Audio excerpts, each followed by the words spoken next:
சர்க்கரை வியாதியில் உருவாகக்கூடிய ஆண்குறி புண்கள்.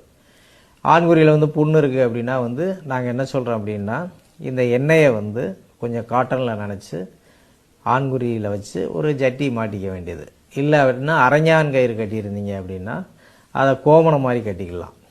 ஸோ அந்த புண்ணு ஆண்குறியில் உண்டாகக்கூடிய புண்ணை சரி பண்ணும். சர்க்கரை நோய் இல்லாமல் சிலருக்கு பால்வினை நோய்களால் என்ன ஆகும் அப்படின்னா ஆண்குறியில் புண்ணு இருக்கும், வெள்ளையாக அழுக்கு வரும், ஒரு மாதிரி கெட்ட நாத்தம் உள்ள ஒரு வெள்ளையாக ஒரு இது மாதிரி வரும். அது த்ரெட்டு மாதிரி வந்துக்கிட்டே இருக்கும். அதை எடுக்க மறுபடியும் வரும், சிவந்துடும்.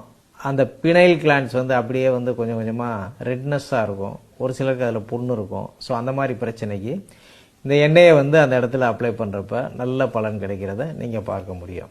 அதே மாதிரி டெஸ்டிக்கல் பெயின், டெஸ்டிக்கலில் வலி இருக்குது, வேதனை இருக்குது, வேரிகோசில் இருக்குது அப்படின்னா அதற்கும் இது ஒரு அற்புதமான தீர்வு ஆகிறத நாங்கள் பார்த்துருக்குறோம். அதாவது கிரேடு 2, 3, 4 அப்படி இருக்கிறவங்களுக்கு நைட்டு விதைக்கு அடியில் நல்ல காட்டனில் இந்த எண்ணெயை நனைச்சி விதைக்கு அடியில் வச்சு ஒரு கோமணத்தை கட்டிக்கணும். ஸோ இண்டியன் டை, அந்த கோமணத்தை கட்டியாச்சு அப்படின்னா ஒரு 2 ஹவர்ஸ் இருந்தால் கூட போதும். விதையில் இருக்கக்கூடிய உஷ்ணம் எல்லாம் கம்ப்ளீட்டாக வாஷ் அவுட் ஆகிறத பார்க்க முடியும். அதே மாதிரி கல்யாணம் ஆகாத பசங்களுக்கு கைப்பழக்க எண்ணம் அதிகமாக இருக்கும். அவனை கையடிக்க விடாமல் இருக்கிறதுக்கும் இந்த எண்ணெயை நாங்கள் ட்ரிக்காக பயன்படுத்துறது உண்டு. ஒரு 1/2 hour விதைக்கு அடியில் இந்த எண்ணெயை வச்சுருந்தான்னா அவனுக்கு அந்த கையடிக்கக்கூடிய மனோநிலை மாறுறதை நாம் பார்க்க முடியும்.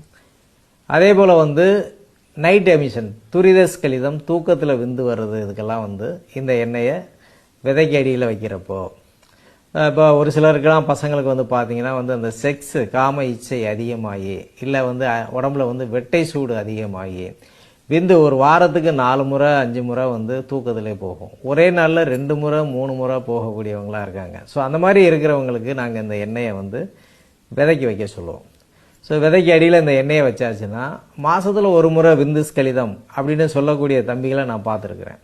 நிறைய பேர் இந்த எண்ணெயை மட்டுமே வாங்கி இதை பயன்படுத்தி வரதை நாங்கள் பார்க்க முடியுது. ஸோ அதனால் இது மல்டி ஆங்கிளில் இந்த ஆயில் ரொம்ப அற்புதமாக பயன்படும்.